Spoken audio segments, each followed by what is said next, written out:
Trump is not taking the Republican string of defeats very well from Tuesday. And instead of having any kind of actual introspection about how and why every candidate that he endorsed lost, he is now demanding the Congress that they cave to his demand that he says would lock the Democrats out of power for good. Let's take a look. The biggest thing is the filibuster. We have to get the country going. We will pass legislation at levels you've never seen before, and it'll be impossible to beat us. By the way, if they do, they're going to do it anyway, and they are going to immediately do the filibuster. They're going to pack the court. They're going to make D.C.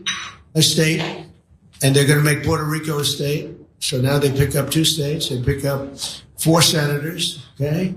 You think you have problems? They're going to do all of the things. They're going to pick up electoral votes.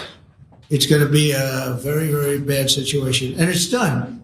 It's done. As soon as they attain power. Now, if we do what I'm saying, they'll most likely never attain power, because we will have passed every single thing that you can imagine that it's good and all good for the country.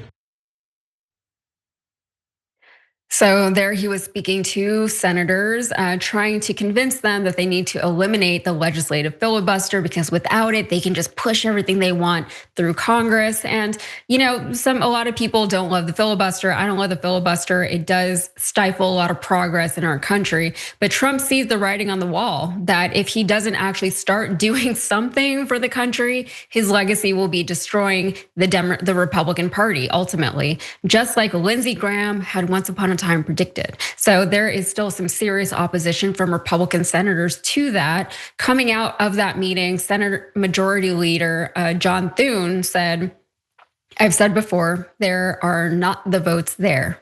Say that there are not the votes there is what he said. Okay, I read that right. So majority, that was from John Thune, adding that Trump could have some sway with members, but I just know where the math is on this issue in the Senate. And several GOP senators also reiterated Wednesday that they would not support a change. Opposition from just 4 of the 53 Senate Republicans could stop Trump's demand cold.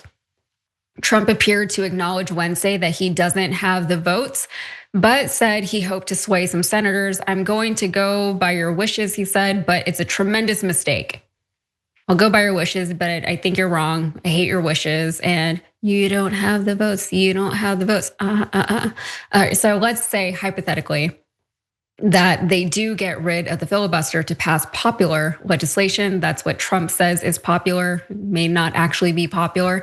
And what populist policies have they ever pushed? If they did get rid of the filibuster, I predict that we're gonna see nothing more than a deluge of culture wars, anti-trans legislation. He's very scared of Puerto Rico. He's very scared of Washington, D.C. He's very scared of the Democrats getting any more power ever. So one of the things that a lot of people, Republicans who still oppose getting rid of the filibuster is, you know what? I think it was Mike Johnson who said, if we were on the other team, like I wouldn't be very happy about this. And that's a good reason as any, as far as why they have opposed getting rid of the filibuster this whole time.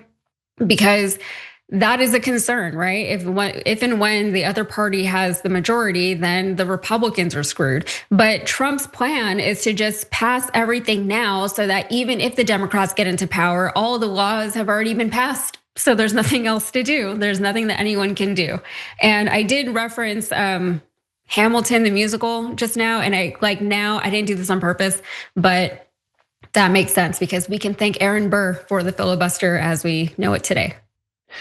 I mean, the filibuster as we know it today has only been around since the 70s, let's be honest. Like here's the thing, it is all, the Senate fancies itself the single greatest deliberative body in the world.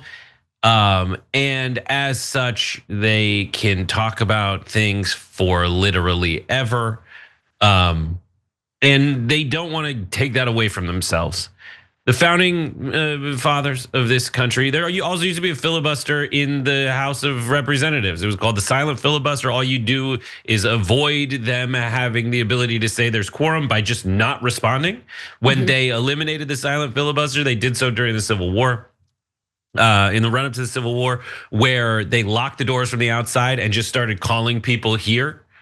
And there was a giant fight on the in chaos because people tried to leave and duck out like Abraham Lincoln dove out the window of the state house in Illinois to avoid the reversal of the silent filibuster when they did that in Illinois back when he was before he was president. Like there's a lot of ways that the rules develop over time. And most of it is at the whims of the people who are confident that the decision to use that power is absolutely necessary right now. Everything Donald Trump is saying about like passing laws that will enshrine things forever, false. It's just not the case. People will go in, and if it's a bad enough and unpopular enough law, they will find a way to undo it. But the one thing that makes me believe in the inertia of the Senate is that like they don't want their stuff undone. They don't want things to change. Like they want it to be very difficult to create a law or do anything in America. That's one of the most American things. If you look at the way that our country was set up, it's tough to make change. They want to make sure that everybody agrees with it before something happens. Now there's all these rules jerks that are out there like manipulating the rules and finding ways to put things in, and it's very difficult to undo it. I don't think they're gonna get rid of the filibuster.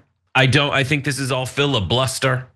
And I think that there have been things that were peeled back, like and norms that have been torn asunder, specifically like Mitch McConnell saying that because Harry Reid made it easier to appoint certain judges, that Mitch McConnell no longer has to allow Merrick Garland. That was a good calculation by McConnell that resulted in what we have now, power balance wise, in the Supreme Court. But that is not the nature of undoing the filibuster now. It would just make it so there's a lot of back and forth in laws whenever different people are in charge. That said, like I don't think that if the Democrats get in charge, they're gonna pack the Senate. But the last thing I'll say is it's worth reminding everybody that the Senate is already swayed toward Republicans. There are more empty states with fewer people represented by 2 senators apiece, yielding more power for the Republicans anyway. If they need to get rid of the filibuster, they've already lost. Yeah, and like the whole idea that things are tough to change in this country, that's not always like a bad thing. I'm not saying that you said it was a bad thing, but there is something to be said about, things need to be deliberated upon. They have to have some kind of staying power, because if you start just changing things, you get a back and forth. But ironically, that is what we've kind of been dealing with for the last couple of decades, really, in this country.